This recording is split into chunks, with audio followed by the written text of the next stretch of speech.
ಇನ್ನು ರಾಹುಗ್ರಹಕ್ಕೆ ಕೇತುಗ್ರಹಕ್ಕೆ ಗ್ರಹಣ ಬಂದಾಗ ಸೂರ್ಯಗ್ರಹಣ ಅಂತಾದರೆ ಚಿನ್ನದ ನಾಗನನ್ನು ದಾನ ಮಾಡಲಿಕ್ಕೆ ಉಂಟು. ಚಂದ್ರಗ್ರಹ ಆದರೆ ಬೆಳ್ಳಿದ್ದುಂಟು. ನಾನು ಬೆಳ್ಳಿದು ದೊಡ್ಡದು ಮಾಡಿದ್ದೇನೆ, ಸ್ವಲ್ಪ ಕಮ್ಮಿಯಲ್ಲಿ ಸಿಗ್ತದೆ ಅಂತ. ಚಿನ್ನ ಕಮ್ಮಿ ಇಲ್ಲ ಆದ್ದರಿಂದ ಸಣ್ಣದು ಮಾಡಿ ಚಿತ್ರದಲ್ಲಿ ತೋರಿಸಬೇಕಲ್ಲ. ಸೌವರ್ಣಂ ಕಾರ್ಯೇತ ನಾಗಂ, ಅದು ಕಾಣಲಿಕ್ಕೆ ದೊಡ್ಡದು ಮಾಡಿದಷ್ಟೇ. ಪಣಾಯ ಮೌಕ್ತಿಗಂ ನೆಸೇತ್, ಅದರ ಪಣದಲ್ಲಿ ಮುತ್ತನ್ನಿಡಬೇಕು, ಚಂದ್ರಗ್ರಹ ಅಲ್ವ.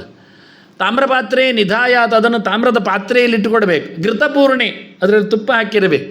ಕಾಂಸ್ಯೇವ ಕಾಂತಲೋಹೇವ, ಅಥವಾ ತಾಮ್ರ ಅಲ್ಲದಿದ್ದರೆ ಕಂಚಿನ ಪಾತ್ರೆ ಆಗ್ತದೆ, ಮತ್ತು ಕಬ್ಬಿಣದ್ದು ಆಗ್ತದೆ ಬಾಣಾಲೆಯಲ್ಲಿ. ನೆಸ್ಯ ದದ್ಯ ಸದಕ್ಷಿಣಂ, ದಕ್ಷಿಣ ಕೊಡಬೇಕು.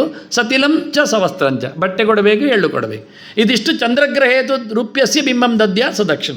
ಚಂದ್ರಗ್ರಹಕ್ಕಾಗೋದು ಸೌವರ್ಣ ಅಲ್ಲ, ರಾಜತ್ವ, ಬೆಳ್ಳಿತ್ತು. ನಾಳೆ ಚಂದ್ರಗ್ರಹ ಆದ್ದರಿಂದ ಬೆಳ್ಳಿದ್ದು ಕೊಡಲಿಕ್ಕಿದ್ರೆ, ಯಾರಿಗಾದರೂ ದಾನ ಮಾಡಲಿಕ್ಕಿದ್ರೆ ಗ್ರಹಣ ಶಾಂತಿ ಪ್ರಯುಕ್ತ. ಮತ್ತೆಲ್ಲ ಮಾಡಲಿಕ್ಕಿಲ್ಲ, ಇಷ್ಟೇ. ಒಂದು ಮಾತು ಹೇಳಲಿಕ್ಕುಂಟು, ತಮೋಮಯ ಮಹಾಭೀಮ ಸೋಮಸೂರ್ಯ ವಿಮರ್ದನ ಹೇಮತಾರ ಪ್ರಧಾನೇನ, ಅಲ್ಲಿ ರೌಪ್ಯತಾರ ಪ್ರಧಾನೇನ ಮಾಡಿಕೊಂಡ್ರೆ, ಅದು ನಾನು ಹಾಕಲಿಲ್ಲದು, ಬಂಗಾರದ್ದಲ್ಲ, ಬೆಳ್ಳಿತ್ತು. ಮಮ ಶಾಂತಿಪ್ರದೋ ಭವ ವಿದುಂತುತ ನಮಸ್ತುಭ್ಯಂ ಸಿಂಹಿಕಾ ನಂದನಾಚ್ಯುತ ದಾನೇನಾನೇನ ನಾಗಸ್ಯ ರಕ್ಷಮಾಂ ವೇದಜಾತ್ ಭಯಾತ್.